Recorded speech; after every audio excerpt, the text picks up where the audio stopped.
ചോദ്യം: ഓർമ്മയുടെ അറകൾ ആരുടെ ആത്മകഥയാണ്? ഉത്തരം ഓപ്ഷൻ എ ബഷീർ. ബഷീറിൻ്റെ ആത്മകഥയാണ് ഓർമ്മയുടെ അറകൾ.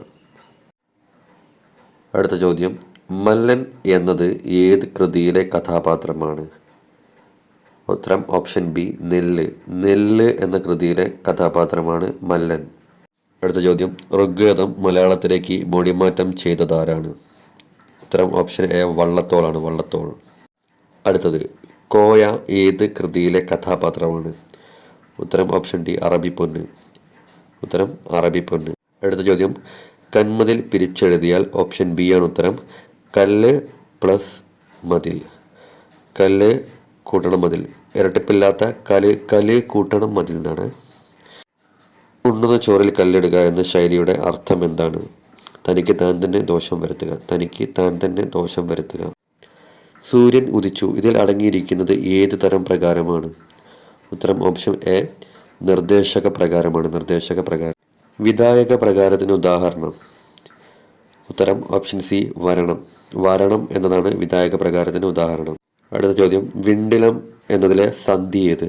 ആദേശസന്ധിയാണ്. ആദേശസന്ധിയാണ് വിണ്ടിലം എന്നതിലെ സന്ധി.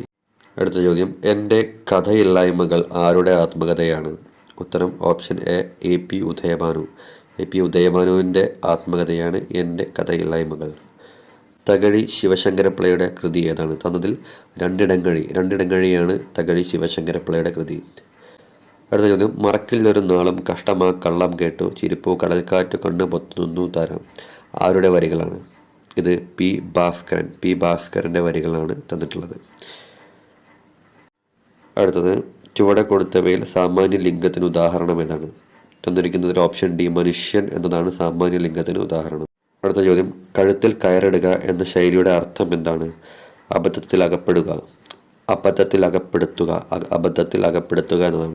അടുത്തത്: കണ്ടുവെങ്കിൽ ഇതിലെ സന്ധി ഏതാണ്? ഇതിൽ ആഗമസന്ധിയാണ്. കണ്ടുവെങ്കിൽ എന്നതിൽ ആഗമസന്ധിയാണ്. പാട്ടുപ്രസ്ഥാനത്തിൻ്റെ ലക്ഷണങ്ങൾ അടങ്ങുന്ന കൃതി ഏതാണ്? ലീലാതിലകം. പാട്ടുപ്രസ്ഥാനത്തിൻ്റെ ലക്ഷണങ്ങൾ അടങ്ങുന്ന കൃതിയാണ് ലീലാതിലകം. അടുത്ത ചോദ്യം: ഇവിടെ തന്നിരിക്കുന്ന വരികൾ ആരുടേതാണ്? വരികൾ വായിച്ചു നോക്കുക. ഉത്തരം ഓപ്ഷൻ ഡി ആണ് ജി ശങ്കരക്കുറുപ്പ്. ജി ശങ്കരക്കുറുപ്പിൻ്റെ വരികളാണ് തന്നിരിക്കുന്നത്. അടുത്ത ചോദ്യം: ഉദകം ചെയ്യുക എന്ന ശൈലിയുടെ അർത്ഥം എന്താണ്? ഉത്തരം ദാനം ചെയ്യുക എന്നാണ്. ഉദകം ചെയ്യുക എന്ന് വെച്ചാൽ ദാനം ചെയ്യുക എന്നാണ് അർത്ഥം. അടുത്ത ചോദ്യം: പ്രാചീന മണിപ്രവാളത്തിലെ അവസാന കൃതി ഏതാണ്? ഉത്തരം ചന്ദ്രോത്സവമാണ്. ചന്ദ്രോത്സവം. പ്രാചീന മണിപ്രവാളത്തിലെ അവസാന കൃതി ചന്ദ്രോത്സവം. താഴെ കൊടുത്തവയിൽ പൂജക ബഹുവചനത്തിന് ഉദാഹരണമാണ്? Option A തിരുവടികൾ. തിരുവടികൾ പൂജക ബഹുവചനത്തിന് ഉദാഹരണമാണ്. ധാന്യം മുഴുവൻ തീർത്തു കളഞ്ഞു അനുപ്രയോഗമുണ്ട്. ഇതിലെ അനുപ്രയോഗം കളഞ്ഞു എന്നതാണ്. കളഞ്ഞു. ധാന്യം മുഴുവൻ തീർത്ത് കളഞ്ഞു. ഇതിലെ കളഞ്ഞു എന്ന് പറയുന്നതാണ് അനുപ്രയോഗം. അടുത്തത്: ചലച്ചിത്രം എന്ന പദത്തെ ശരിയായ രീതിയിൽ വിഗ്രഹിക്കാൻ പറയുന്നുണ്ട്. അപ്പോൾ ഓപ്ഷൻ ബി ആണ് ഉത്തരം. ചലത് കൂട്ടണം ചിത്രം. ഇതാണ് കറക്റ്റായിട്ട് വരുന്ന ആൻസർ.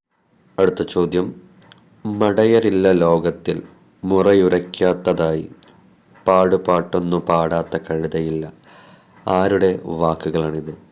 ഉത്തരം ഓപ്ഷൻ എ കുമാരനാശാൻ. കുമാരനാശാൻ്റെ വാക്കുകളാണ് തന്നിട്ടുള്ളത്. അടുത്ത ചോദ്യം: ക്ലാസിപ്പർ ഏത് കൃതിയിലെ കഥാപാത്രമാണ്? ക്ലാസിപ്പർ എന്ന് പറയുന്നത് കയർ എന്ന കൃതിയിലെ കഥാപാത്രം. ചുവടെ കൊടുത്തിരിക്കുന്നവയിൽ ശരിയായ വാക്യം ഏതാണ്? ശരിയായത് ഭാര്യയുടെ പെട്ടെന്നുണ്ടായ മരണം അയാളെ തളർത്തി. ബാക്കിയെല്ലാം ആവർത്തനം വരുന്നുണ്ട്. അപ്പം ശരിയായത് ഓപ്ഷൻ സി ആണ്. ഭാര്യയുടെ പെട്ടെന്നുണ്ടായ മരണം അയാളെ തളർത്തി.